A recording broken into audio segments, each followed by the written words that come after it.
我是个在都市长大的客家小孩，为了找回记忆中的客家味道，于是我背起我的背包，立志要走遍每一个客家庄。这不只是一段假期的旅行，而是一种客家精神的再学习，一种要体验我们客家人最真实的风俗民情。今天我要前往位于新竹县的新埔镇，进行我的背包客旅程。听说除了客家宗祠多、美食多，流传的先民故事也多，因此今天我的行程除了要饱餐一顿当地的美食外，还要寻找2个代表早年新埔生活环境的重要景点。想要知道我在找什么，就跟着我的脚步走吧。来新埔之前，朋友就跟我说，别只记得吃新埔板条，内行的都会去找烟肠。烟肠是当地人早年逢年过节的桌心菜，听说这是一家在新埔以做烟肠出名的店。客家烟肠啊，它需要的材料有哪一些？我们需要的材料有这个叫那个蒜头米，我们把它切成末。哦，切末蒜末。对，还有一个是盐巴、糖跟地瓜粉，还有一个是五香粉。然后比较重要的就是还有酱油跟肠衣，因为我们灌的时候需要肠衣。哦，肠衣是这个是肉条。哦，肉条。对对对。那我们一开始第一个步骤是要怎么做？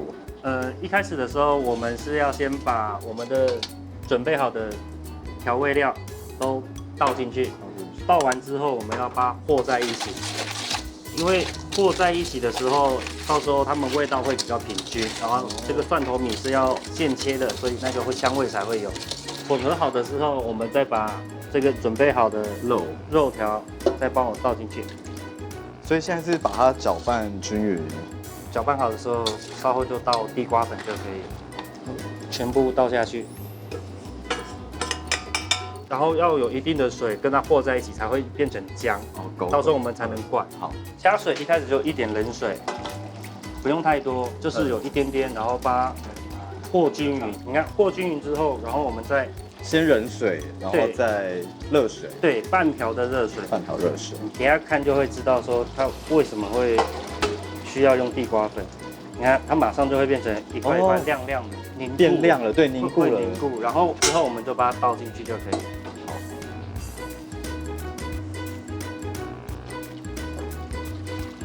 所以倒进去之后就开始搅拌。对对对，我们要赶快搅拌，因为地瓜粉你搅好之后，你灌的速度不够快，它会沉淀，那个颗粒会沉淀，所以你吃起来跟灌出来的会比较不漂亮。哦。将地瓜粉加水打成浆，加入条状的瘦猪肉，然后一起灌入猪肠中，美味的烟肠已完成大半。所以现在这个就是肠衣。对对对对，你可以摸摸看，现在泡过水它会很滑。哦，它摸起来好滑哦。对对对，它摸起来有点像那个豆腐的感觉，而且我是不是一用力它就会破掉啊？没有没有没有，不会啦。真的吗？对对对，因为我觉得它有点软哎。用力扯会啦，可是你稍微用力它都还可以。其实摸起来那个质感我不太敢用力了，因为我很怕它随时就会断掉，因为好软哦。对啊，所以等一下我们灌的时候要细心，可是也要快。好，这一道料理是从我奶奶那一辈她去跟别人学的，听说是算以前他们日治时代的一个点心。以前是没有肉的，他们只灌地瓜粉。以前只有地瓜粉哦。对对对，然后后来才加肉。对，他另外去学才有加肉，因为地瓜粉他们灌完他们就会小摊贩嘛，小朋友就会去买。以前就几角几毛，在路边买就直接一条一条的，不会说先切好，他们就啃着当点心吃。你说直接不用切就一条这样子？对对对对，就有点像点心的。点心。对。哇，第一次听到就是香肠啊，如果是没有肉，直接地瓜粉。对，还蛮特别的。所以我们灌好之后，现在这个烫是最后一个步骤。对对对，也是最重要的。哦，最重要的。对，因为没有烫成功，或是它，因为每个肠衣的稳定度不一样，所以烫下去有些会爆光光，所以到时候又要重做。所以你有曾经煮过，然后真的爆掉了？对啊，傻眼啊，那时候要重新做，要重新做。对，所以这个是最复杂也是最难的部分。对对对。好，所以这个是直接拿下去烫吗？对。好，那我们开始烫咯。好，来，就热水下去。好，就给它等一下。那我怎么知道它好了？是颜色就会变了？对，然后我们还要去捏它，就是拿起来要稍微去压它、捏它，你就知道它 QQ 的感觉。跟冠州闲话家常，一边期待烟肠的完成，一边揣摩当时新埔客家先民享用烟肠的好心情。所以现在这样就是好了嘛？对对对，你可以摸摸看。哇，它这个触感真的，一摸就弹回来，很像那个果冻，就是一捏马上弹回来那个肉，对，很有弹性哎。对啊，所以地瓜粉有烫到，水够热它就会这样子。而且它的颜色真的就像你刚刚讲的，是比较咖啡色，而且是非常亮的。对对对，你看亮到透明，就是透明到肉都看得到。对，好透明。对啊。烟肠灌好之后，下锅煮10分钟就可以等着开动了。品尝这道新埔人重视的客家烟肠之前，我在墙上看到一首客家诗，但是很可惜，我只能勉强讲一句。不过没关系，待会再来请教冠州。西爆麻，奶嗨妈西宝，我要赶快来吃这道料理。好。哎，对了，刚刚那首诗的含义是什么意思啊？这个就是以前客家人在路上，他们就会。就是看到人就会跟打招呼问候一下，你吃饱了吗？然后就是他们客家人嘛，就是在路上走来走去，就是很亲切的问候你今天吃饱了吗？过得怎么样？这样子。哦，所以其实客家庄是非常亲切的，就是会用那种吃饱嘛，然后关心，然后问你的那个状况啊，然后有没有吃饱啊？对对对，其实非常的亲切。哇，这个看起来好亮哦。对啊，所以有烫到的话就一定会这么亮，而且就是。跟你刚刚说的有点像果冻。对对。好，那我卡下来撕了哦。好。所以吃这个就是沾这个酱嘛？对，我们可以沾味噌酱，你也可以先不沾尝尝看。好啊，那我先吃。对，它会有一点黏黏的。哦，它好有弹性哦，我刚刚拿起来是好有弹性。对。就是 QQ 的，然后里面配瘦肉，那个硬硬的口感其实还蛮搭的。我觉得我吃到最不一样的是，它的口感是非常 Q 弹，有点像果冻，可是，在咬的时候它是有一点点那个香气，对，就是地瓜粉的那个味道。对对对。然后我觉得最特别是它吃到的这个肉啊，跟我们一般吃到的这个香肠不一样的地方是，它是瘦肉，所以它咬起来是那个口感是非常的好，然后没有肥肉，所以它是比较不油腻的。对啊，然后下一个你可以沾味噌酱。那个味噌好香哦。对，所以我们的味噌建议是浓一点可以啦，因为那个辣椒其实一点点，其实不带辣，是带有点刺激舌头的那个香味。所以这个是以前的什么时候会吃到？这个是以前的时代算有点像捉心菜，因为以前可能肉食类没有现在这么多，所以以前这种有灌肉的，他们会把它当主菜。哦，这个以前是那个年代的主菜。对对对，所以因为有肉嘛，大家吃的都开心。哇，其实啊，吃到这个烟肠啊，我知道其实当时这是一个捉心菜，因为以前捉心菜呢都是会用猪、鸡、鸭，那用这一道来当捉心菜，就代表其实当时是非常贫乏的。那在这样的环境下呢，客家人还是创造出这个烟肠，然后吃得津津有味。那我们现在吃到这一道菜呢，是非常的感动，因为是从上一代留到现在，那现在吃起来呢，还是有它一样的味道，是非常可贵的。走过那么多客庄，吃过那么多客家美味，烟肠还真令我大开眼界啊！听说这里有一个100年的老井，但是啊，我找了好久都找不到这口井。看起来我很不像井的井，这口井啊，原本是这个方圆数里之内人唯一能够使用的水源。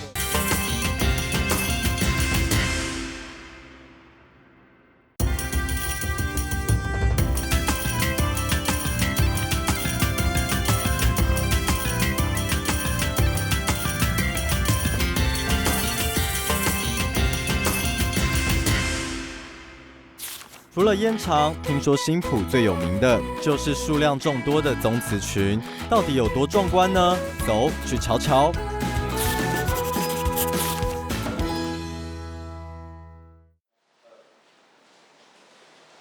哎，帅哥，请问有什么事情是吗？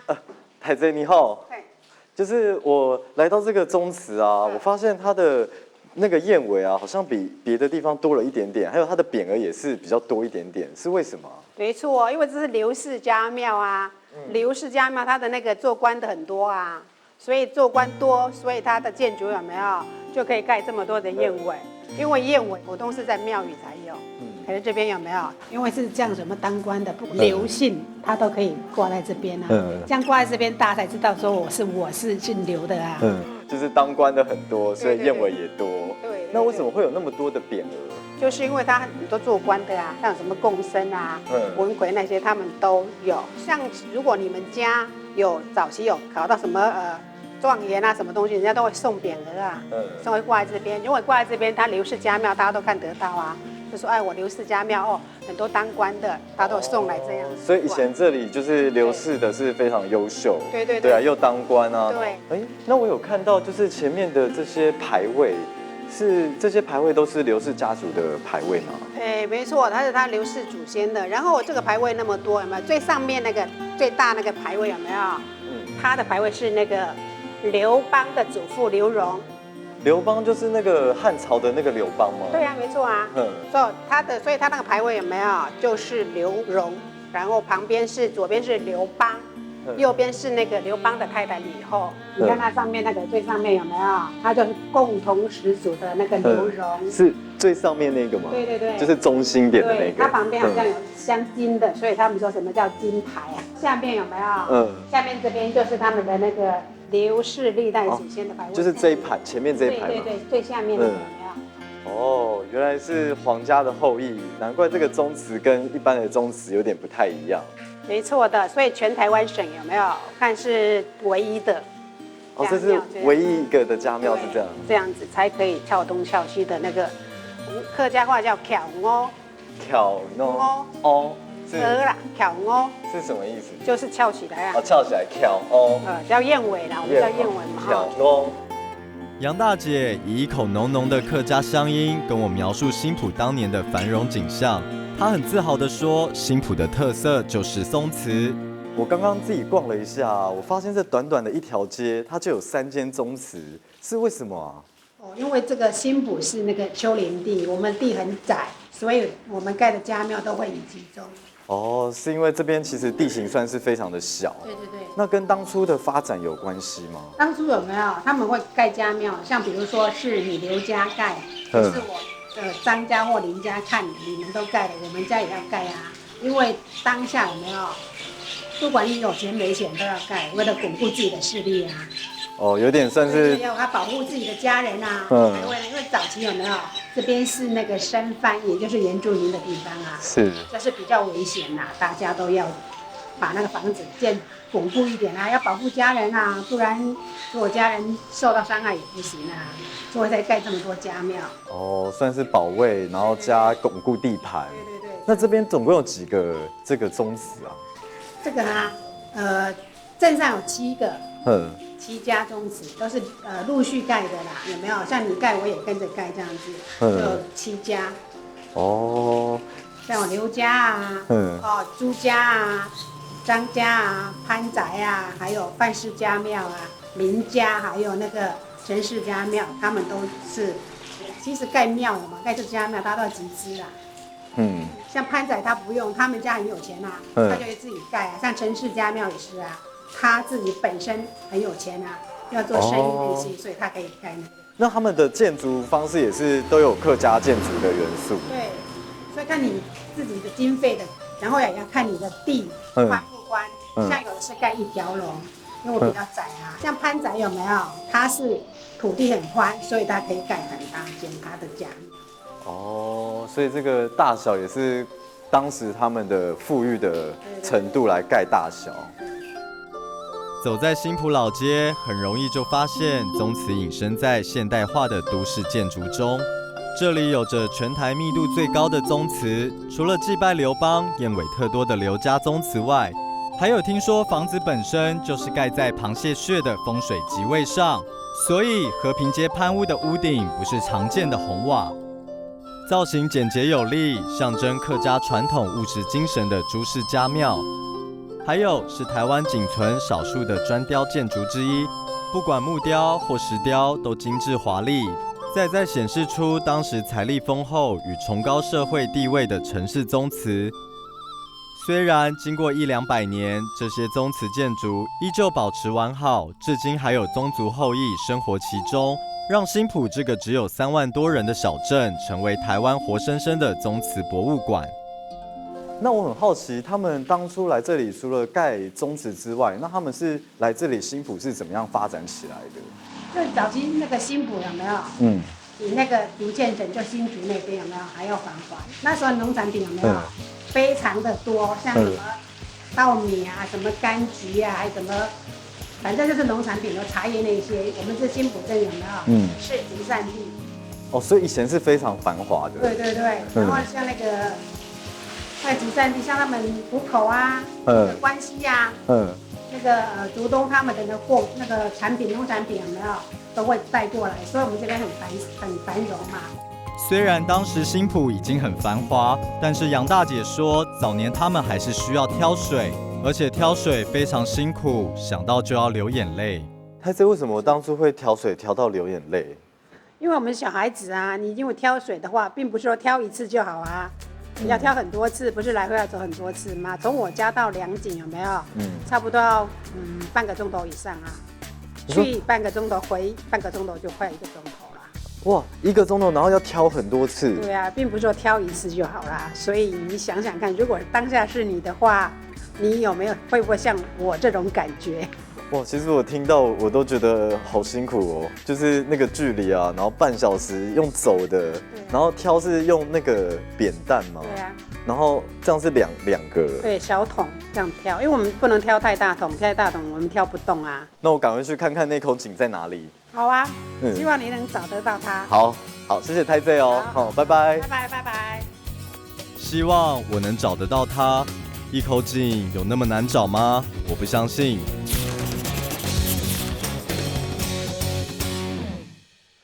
我听说这里有一个100年的老井，那这个老井呢，是当时在这里所有的居民呢的民生用水都是靠这口井，但是啊，我找了好久都找不到这口井。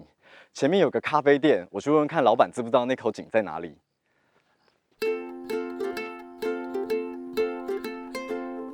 小哥您好，你好，我现在是要来找一口井，然后是100年的老井，没错，就是这一座，就是这一座马路底下看起来很不像井的井。可是我刚刚有经过，然后我发现是没有水。这个故事讲起来就很长了。这口井啊，原本是这个方圆数里之内人唯一能够使用的水源。等一下，不妨我带你去看看。这让我想到小时候啊，我阿婆做这个红葱头，对啊，油葱就是它的香味啊。对啊，其实这个油葱啊，我就觉得就是以前啊，像吃米粉啊，然后咸汤圆啊，什么都会加这个红葱头。对，像客家的板椒。几乎都会用到啊，烫青菜啊。对啊，加上这个调味料那个所有的食物都变得好好吃哦，比较香啦。哇，老板为我准备这里非常有名的油葱头配板条，我现在要赶快来品尝。就是这个味道，很熟悉的味道。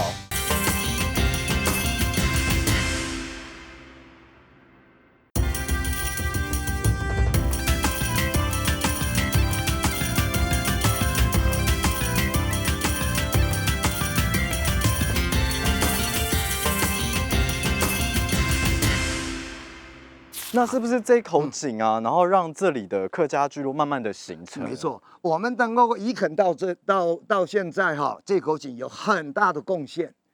要是没有这口井，这方圆数里之间哪有水呢？没有水可以喝，怎么样过日子啊？你说远是有到新埔镇也有，是这么远哦。我自从看这个咖啡店以后，越来越多人来。北平里的说，我也来挑过水啊。新埔街上的说，我也来你家这里挑过水啊。那真的非常远呢，因为我刚从下面啊这样上来，这个距离如果要来过来挑水是非常好多人呐。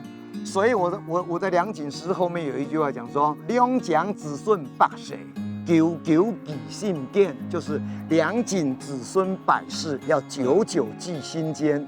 我为什么不说我彭家子孙呢？因为我讲的是饮用这口井水的所有的子孙，永远都要饮水思源的意思。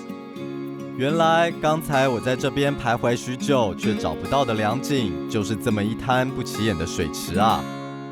所以早期都是用这个担杆来这里取水。对，挑水哈，一定要3样东西。第一个，这个就是扁担，我们叫做担杆，是不是？还有一定要有这个水桶。第3个一定要有水瓢，你讲铺哨，用铺走啊，哨哥，铺哨。然后呢，一样讲扁担来讲，这种扁担又不太一样，这个叫做勾搭杆，为什么呢？它有勾搭，勾担就是这个，好，它可以来勾到这个部分，好，两边一勾就可以走了。叫做 Go。其实我早期在客家中还蛮常看到这个担杆的，是这个扁担，所以是非常重要的，非常重要。这根本就是客家人很重要的一个精神象征。原本这底下这一坎差不多有肩膀那么高。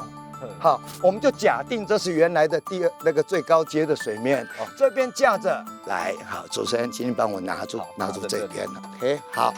当我们人下到那个水底下以后呢，好，然后把桶子把它勾好来，好，然后好高兴啊！今天这个水还蛮清的，当时可没有那么好啊，当时可真的是就是怎样，等啊等啊等好久，哎呀，有一瓢水可以舀，好不容易来板佛讲就好舀就上，很可能现在水还不够哦。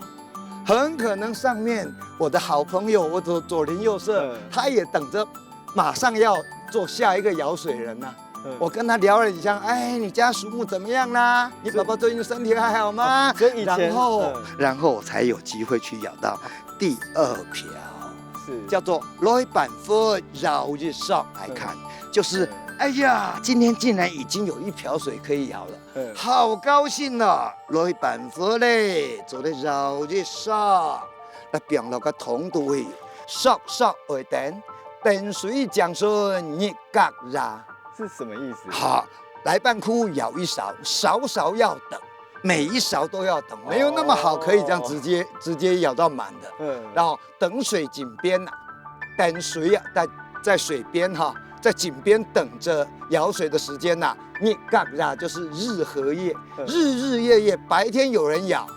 晚上也有人舀，好，第2桶换完以后，就是下来讲的入2桶走1担，担容开，什么意思？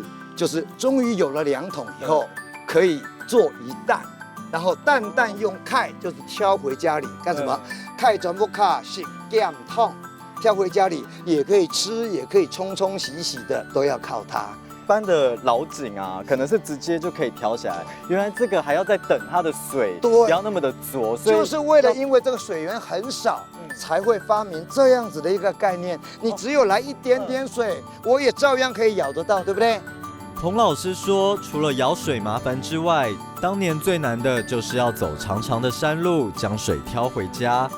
这就是让你体验一下，挑水好之后，挑水好辛苦啊！这是最无能的挑法，这叫做双肩挑。我记得是不是可以就是单双？不会挑的人叫做送剑开，会挑的人是会很轻松的转成单肩。右手在前面撑着，左手在后面拉绳子就好。以扁担挑水看起来简单，实际上难度却不小。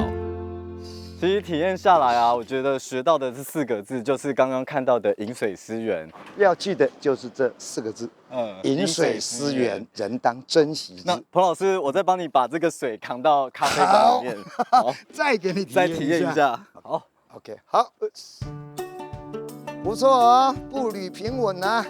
我已经抓到这个诀窍了。担了2井的水，彭老师请我喝了一杯当地好茶。在徐徐吹来的山风中，彭老师告诉我，这里还有早年新埔人赖以为生的另一个行业，不过现在已不复见了。当初这里啊，就是算是比较丘陵地嘛，所以应该是以农业为主。对，那这里还有就是有其他的产业嘛？除了农业以外，汉坑还有一个很重要的产业，就是想当年有10几座的木炭窑。到现在还存有2座形制，只可惜那个怎么讲，烟熏了人家，在环保意识之下，常常被检举目前已经这个暂停运作了。你们要有兴趣哈，我等下请位刘先生给你们导览。好啊，刚好提到那个炭窑就在前面嘛。对，就在那前面了。依照彭老师的指点，我沿着山路走啊走，来回好几趟，还是找不到彭老师说的炭窑。哦，看到你了是吗？不好意思，你怎么会从这个里面出来？我再看看里面有没有损坏的现象。这个是防空洞还是仓库吗？不是，这个是炭窑。哦，这个就是炭窑。对，这是我们小时候到大共同的回忆。我刚还以为是防空洞还是仓库，差不多了。但是其实它是把木材放进去里面，让它结晶化的地方。那我们做出来的木炭，在早期来讲，第一个就是它可以解决家里经济问题。我们靠山吃山，山上有木材可以卖给烧炭的。那烧炭的把木材变成炭，又可以赚钱。那买的人呢，他就可以用在于煮饭。生火，然后还有厨师，还有很多功能，甚至连药用都有在用，所以呢，那木炭早期的用途非常广，所以我们在靠山的人靠山吃山，这是我们山上很重要资源，所以我们从小呢就对这个特别有情感。那凯哥，你可以带我进去看一下吗？我蛮好奇里面是长什么样子。可以啊，来，我跟你带路，来这边来。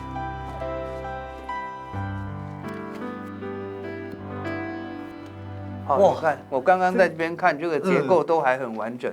这都是那个砖块，就是堆叠成的。对。海哥，我很好奇是这个木炭呢，它的制作过程就是一开始先把这些木材，然后全部放在这个窑里面开始，然后它的步骤是什么？形成最后的这个木炭，就是把木材全部放进来堆叠好，整个空间塞满了。就是我们现在这边，然后全部堆叠好所有的木材。对，然后把这前面封掉，然后再从那边的角度，那个角度方向有一个喂火的地方，就是其他的杂木就放到那边烧。缺氧的热气从这边进来，热源从这边进来，这里面全部挤的全部都是木材。然后这个热气在这边，因为缺氧，所以它烧不起来，所以它的热是这样子闷的，导焰式，慢慢它就变结晶化，所以那个木头到最后呢，就变木炭，6:1，6斤的木材变1斤的木炭。对，那这样子是要烧多久？他们日以继夜的，大概10到11天左右。以这个窑的设计来讲，它大概烧11天。那大小窑会不一定，还有你喂火的人有没有偷懒，等等。所以那个喂火是多久要喂一次？他大概2、3个小时就要回来看一次，因为他如果有一些木材比较耐火的丢进来，他烧的比较久，那他就放少一点。他自己要很清楚，我上次放多少火，大概可以烧多久，所以决定是在那个喂火的人。那其实很辛苦，因为刚刚说到10到12天，那其实是要24小时都要来看这个火。他正常早期都是睡在这边，都睡在这里。对，很暖和，而且这个烟味闻得很舒服。那这个烧完之后就是要等它冷却才能拿出来吗？对，烧完以后要把燃烧室给封起来，不然它的氧气会从这边进来，这边会着火。所以呢，那边要封起来，氧气不让它进来，所以这个热就存积在这里。然后呢，它就等它慢慢冷却。刘大哥说，烧一窑的木炭需要1个月的时间，其中有半个月都要日夜守在炭窑旁。虽然辛苦，但在那个物资缺乏的年代，赚得的钱却可以养活一家人，再怎么辛苦都值得了。那凯哥，你刚刚说的那个外面烧的那个地方在哪里？我带你过来看。好。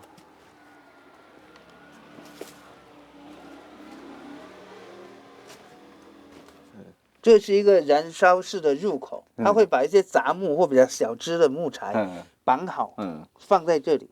然后呢，因为里面深度比较深，所以它会用一根木棒把它推进去，送进去。对，这里面深度大概有2米多。对啊，好深哦。对。然后呢，它要不定期的来看烧完了没有。再补那个木材，因为那个温度要一直有。对，要维持那个温度。太哥，我想了解一下，为什么新埔这里的客家庄啊，会有这么多的这个炭窑？其实，在早期到处都有炭窑，烧炭也好，有木材的也好，那都是一个生财之道。好，从早期的生存界面来看，这些都是非常好的机会。可是这个窑竟然没有在烧，可是我刚刚过来的时候有看到那个台沟从里面走出来。那是我进去看看里面有没有坍塌，有没有崩坏的现象，因为这个对我们来讲是一个很重要的记忆，一个回忆。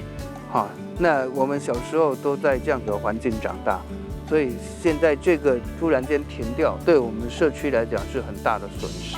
今天谢谢台沟带我认识这个窑的故事。不客气，不客气。对啊，一定要好好的保存它，让未来的子孙都能看到这个窑的故事。好的，好，那台沟谢谢哦，那我先走喽，谢谢。拜拜，拜拜。那通常做这个是要用它的皮还是用它的肉？肉跟皮都要。哦，要先分开来，可是都要用。对。所以这个皮不是苦苦的吗？对啊，皮苦苦的，因为这生皮嘛。所以我们要用开水把它煮熟。哦。所以现在它这个皮就是苦苦的。对。如果不相信，可以试试看。好。哦。不要吞下去哦，不要吞下去，这生皮啊。真好。里面吐掉没关系，这生皮。真的蛮苦的。还可以。哦，煮熟之后它才没有那个涩味跟苦味。对。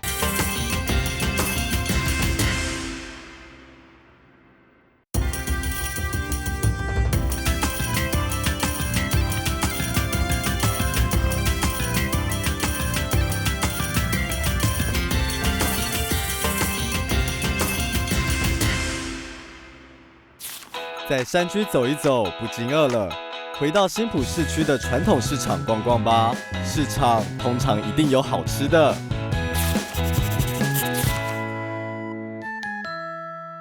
买什么？你好，这个我好像小时候有看过哎。对，这个酸菜加花生的。这个我可以试试看看吗？可以啊。好。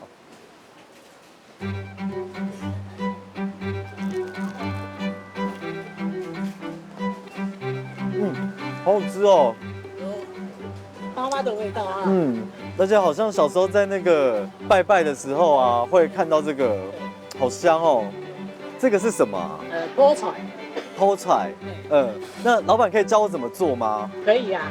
背包客不只是玩到哪吃到哪，当然也要学到哪。其实这个菠菜，我觉得它那个发音跟泡菜好像有一点像哦，有一点相似。对。它是腌菜是泡菜，然后这个是泡菜。对，就是客家话叫做，其实炸在油锅它会浮起来，就叫泡菜。哦，泡菜。那这个泡菜一开始要做什么？要把它弄成签。哦，弄成签。哦，好，所以现在就是直接这样。对。好。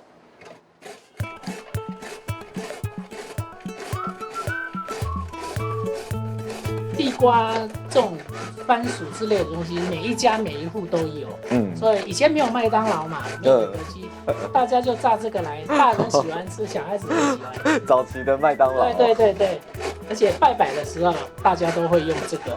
而且很多菜色，客人来的时候也很方便嘛，很容易做。对啊，而且我听说就是那种就是像平安祭啊，或者比较大的祭祀的，都会有这个。对。埔菜几乎是每户客家人都会做的家常菜。张大哥说，客家人生性节俭，舍不得将做菜时剩下的菜叶菜根丢弃，所以常会拌上面粉下锅油炸，就成了一道可以食用的菜肴。久而久之，埔菜就成了代表客家的料理之一。泡菜，我们客家人叫泡菜，其实那个有一点含义，就是我们下油锅的时候，它炸在那个油锅会浮起来。那个是有人是叫泡油。哦，泡油。对。准备好埔菜食材，正要下锅。张大哥说：“何不来试做看看新埔人喜爱的酸菜花生口味？”老板说大概要这么小，它炸起来才会熟，因为它里面有那个花生，然后这样子的话，它小的话受热面积比较大，才能马上把它的炸熟。我刚刚都用好大哦。对，其实我们炸是因为炸小一点比较快熟。其实有的像竹东他们的客家人，他们都是弄很大的，因为他们要吃的时候再来切。埔菜其实很简单，将随手可得的蔬菜加上面粉及水，略加调味，下油锅去炸几分钟，散发童年记忆中年节味道的埔菜就完成了。这样子就可以了。你看，已经全部浮起来了。哇，肚子又饿了。这样子就可以了。难怪那个小时候大家都说看到这个就会很想吃啊，就是小时候的回忆。现在看到都又饿了，又想多吃几个了。哦，老板，我们一起合力这个，我要赶快来品尝它。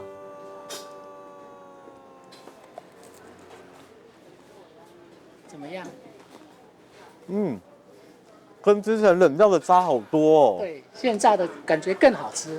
更有味道。它那个花生味好浓郁哦，然后它的那个口感非常的酥脆，然后咬起来真的那个满足感整个涌起来哎。为了答谢张老板的教导，我就来帮他叫卖一下。好，这里呢有刚炸好的泡菜哦，赶快来吃哦。今天我请客。有人了吗？因为现在是那个已经快1点了哈，我们客家庄的话市场比较早，上市了。哦，现在没人了。对。哦，好，那我下次再好好的帮你卖。好，谢谢。今天真的谢谢那个老板教我做这个泡菜哎。不会啦。讲到客家的埔菜，让我想到最能将客家料理画龙点睛的油葱酥。来到新埔这个100年客家庄，非要学会这道料理不可。张老板说，市场对面有位张大哥是制作传统油葱酥的高手。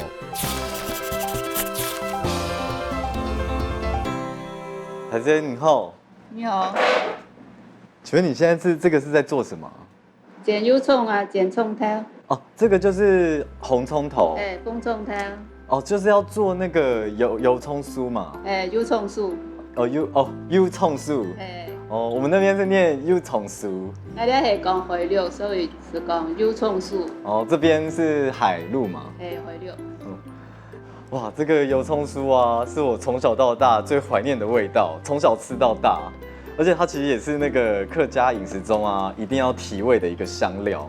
对，这个就是客家料理的一个灵魂。那现在是在剪这个葱头吗？人家风葱头就是人家有头，这个有俩尾，那个剪它，把头尾剪掉嘛。主要呢是把这个去头去尾。去头去尾。然后处理干净。那为什么一定要用红葱头吗？红葱头才会香。哦，是为了香气。对。好，所以先把那个头尾剪掉。对。好，那剪完之后这个皮要剥掉吗？尽量剥掉，到时候就剩下肉的部分会比较香。它其实就是把这个剥掉，然后就是直直的这个外层剥掉，就一层就好了。原来制作油葱酥没有高难度，新鲜的红葱头去头去尾切片，将猪油加热后便可下锅去炸。但是看似简单寻常，炸的这个动作却是油葱酥是否能够制作成功的关键。那个张太狗现在是在热猪油吗？对。那一定要用猪油吗？猪油炸的话，那个油葱酥就会比较香。会比较香哦。那我们来放这个红葱头。哇！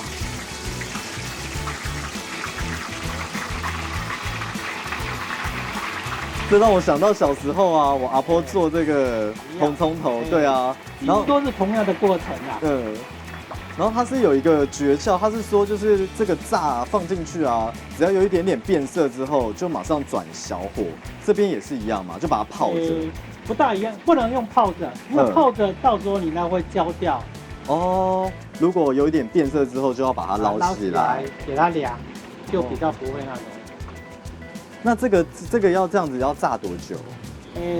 它变成金黄色的话就可以了。变金黄色就可以了。哇，它的那个香味现在开始好香哦。油葱就是它的香味啊。对啊，其实这个油葱啊，我就觉得就是以前啊，像吃米粉啊，然后咸汤圆啊，什么都会加这个红葱头。对，像客家的板条，几乎都会用到啊，烫青菜啊。哦，对啊，加上这个调味料，那个所有的食物都变得好好吃哦。比较香啦。客家人用的香料，他们都用这种的，或者煮汤啊，或者是做包粽子啊，煮汤圆啊，或者是煮板条、煮面啊。都可以用的。对，我现在闻到这个味道，就是现在我们吃到的那个味道了。对啊。哦，现在就差不多了嘛。差不多了，你看它已经转成金黄色了，对不对？你就把它捞起来。把油沥干。对。哦，这个颜色好漂亮哦。对啊，一般炸你也认为在家里炸也会变成这么漂亮，重点是你只是把它泡着。像我们以前阿婆她都是把它泡着，难怪是那个红葱头看起来是比较暗的。然后现在这个采购刚刚教说，这个只要一炸熟之后啊，把它捞起来，所以它的颜色非常的漂亮。难怪我以前看到的，跟现在看到的有点不太一样。好了，这样就是成品了。跟着老板炸香喷喷的油葱酥，一边吞口水。老板知道我饿了，就帮我下了一碗板条，然后在上面淋上一匙刚刚做好的油葱酥。哇，老板为我准备这里非常有名的油葱头配板条，我现在要赶快来品尝。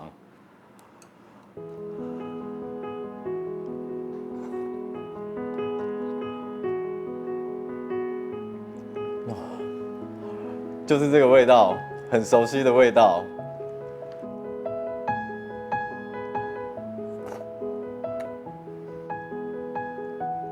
好吃哦！吃完加了很多油葱酥的板条，浑身充满了元气。告别老板，走过街角，却被一个传统冰店吸引了。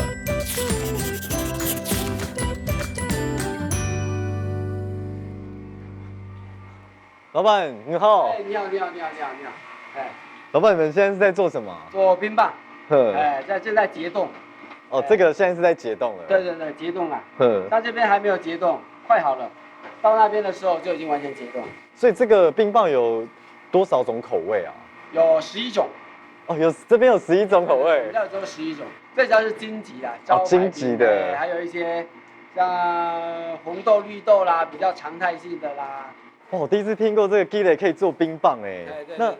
老板可以带我看看这个鸡肋做的材料是怎么做的？可以啊，我带你去看。好。这就是我们客家庄的酸甜。那通常做的话，是第一个步骤是要做什么？我们把这个橘子剥开来。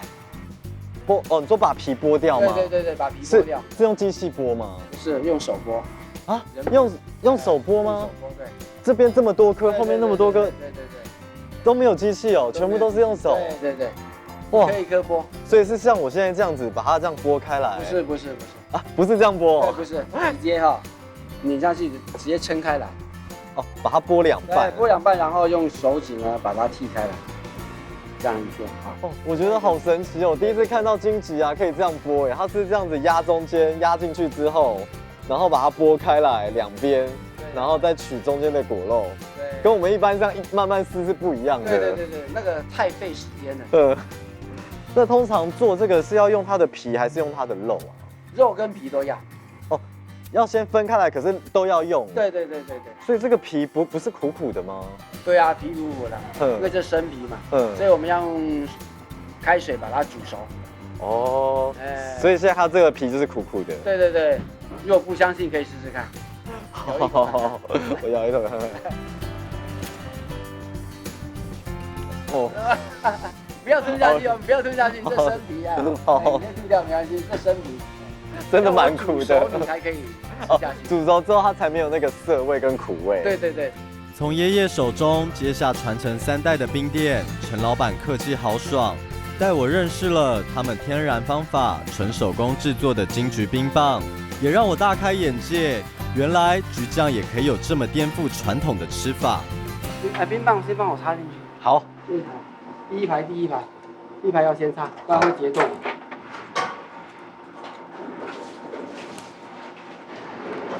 大波盯着你看有没有插正。有。我先。我先把它放进去之后，然后我再把它调正。那个还不要放。哦，这个不要。为什么你知道吗？因为它如果还没结冻的话，这冰棒会粘住。原来做这个冰棒的诀窍啊，是要等它周围都已经结霜之后，才能把这个冰棒放下去。不然的话，如果我先放的话，它就会东倒西歪，然后这个冰棒还会粘在这个墙面上面，然后这个冰棒就会做失败了。当我在擦冰棒棍的时候，陈老板的阿婆一直站在前面督促我，似乎担心我会出错。所幸最后顺利完成制作冰棒的工作，跟结冻的那个速度在赛跑。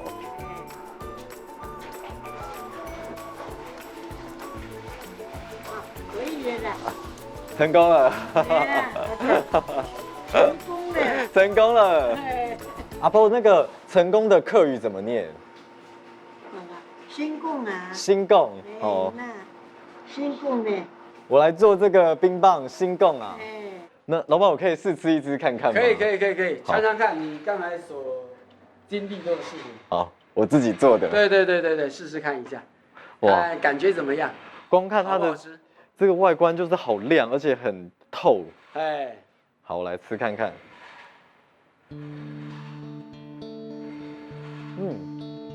还可以吗？有没有吃到刚才你在剥的皮的那个陈皮的味道？橘子皮。哦，我好喜欢这个味道哦，因为那个荆棘啊，通常我感觉都是那种比较酸酸的，然后它其实吃起来非常的甜，而且这个甜是刚刚好哎，就是不会太甜，可是吃起来的那个好好吃哦。我的口感还可以吧？很好吃哎，我调的还可以啊。就这样，在一路不停的品尝美食之中，完成了我今天新埔的行程。一整天下来，我发现新埔是一个情感浓厚的客家庄，透过炭窑跟良井，就能感受到他们对于这片土地的情感是非常的浓厚的。那也是因为当地居民啊非常努力的保存它，不让它受到破坏，所以我觉得这个地方是非常可贵的。那尤其最重要的是呢，透过这个体验啊，让我了解到其实当时的生活是非常的艰辛，非常的不容易。不过啊，今天最开心的是吃到了很多当地的客家小吃。那这些小吃呢，除了是新埔他们当地啊最熟悉的怀念的味道，有些也是我自己小时候最熟悉的味道。那我相信文化最美的部分会随着我们的追寻而继续延续下去。很高兴今天看到了一个情感浓厚的客家庄新埔。